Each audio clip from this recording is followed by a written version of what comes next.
Makalipas ang nasa 45 to 50 days, ay napisa na ang mga itlog ng olive ridley sea turtle sa isang nesting facility sa Barangay Labac, Naik, Cavite.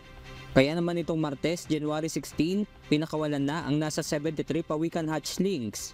Ayon kay Rogelio Bilugan, presidente ng Samahan ng Labac Pawikan Patroller, base anya sa pag-aaral, nasa 1% lamang nito ang nakakasurvive sa karagatan, kung kaya't patuloy ang kanilang samahan na matyagang nagbabantay sa mga pawikan na nangingitlog sa kanilang lugar.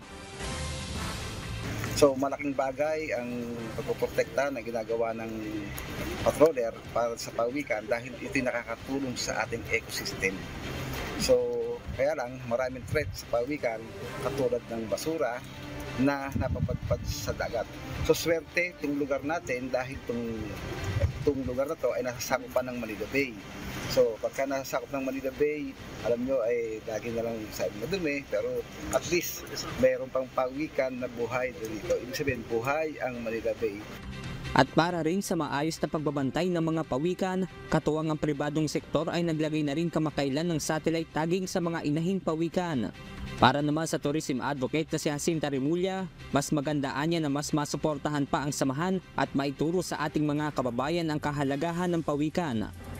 Yes, so we are working on inviting many sponsors and people who are environmentalists. So every day we're looking for new people to also have the same passion as these patrollers because it's quite rare that we can protect them here in Naik.